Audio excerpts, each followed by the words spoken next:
ఏం తమ్ముళ్ళు హుషారుగా ఉన్నారా? హుషారుగా ఉంటే గట్టిగా చప్పట్లు కొట్టి హుషారుగా ఉన్నామని చెప్పండి.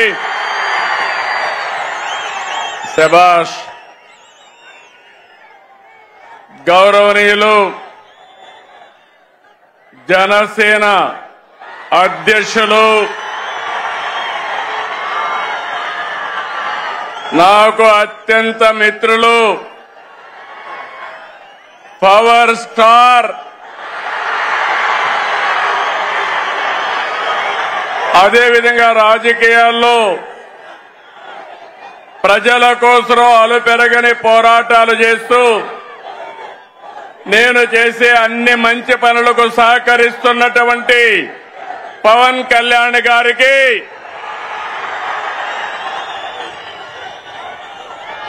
రాష్ట్ర బీజేపీ అధ్యక్షులు గౌరవనీయులు మిత్రులు మాధవ్ గారికి, రాష్ట్ర తెలుగుదేశం పార్టీ అధ్యక్షుడు పల్లా శ్రీనివాస్ గారికి, వేదిక పైన కేంద్ర మంత్రులు, రాష్ట్ర మంత్రులు, ఈరోజు సూపర్ 6 సూపర్ హిట్ సభకు తరలి వచ్చిన మీ అందరికీ అభినందనలు. 15 నెలల పాలనపై కూటమి నిర్వహిస్తున్న తొలి సభ అదరగొట్టింది. అవునా కాదా అని అడుగుతున్నా. మంచి ఎండ, మా ఆడబిడ్డలు చూస్తున్నా. మీ ఉత్సాహం చూస్తే మేమందరం మీకు రుణపడి ఉన్నామని మరొక్కసారి తెలియజేస్తున్నాం. నేటి ఈ సభకు కారణమైన స్త్రీ శక్తికి వందనం, మా యువ కిషోరాలకి వందనం, అండగా నిలిచిన అన్నదాతకు వందనం, ప్రతి తల్లికి వందనం, కార్యకర్తల కష్టానికి త్యాగానికి వందనం. తమ్ముళ్ళు, ఎన్నికల ముందు ఎంత ఉత్సాహంగా కసిగా ఉన్నారు, నేడు అలాగే ఉన్నారు. తెలుగు తమ్ముళ్ళ స్పీడ్, జన సైనికుల జోరు, కమలదళ ఉత్సాహం ఇంకేమైనా ఎదురుందా తమ్ముళ్ళు అని అడుగుతున్నా మిమ్మల్ని. ఈ సభ రాజకీయాల కోసరం కాదు, ఓట్ల కోసరం కాదు, ఎన్నికలు కూడా లేవు.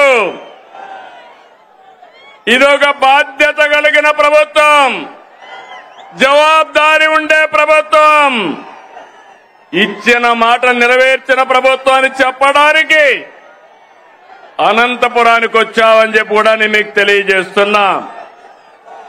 సూపర్ 6 హామీని సూపర్ హిట్ చేశామని చెప్పేందుకు వచ్చాం.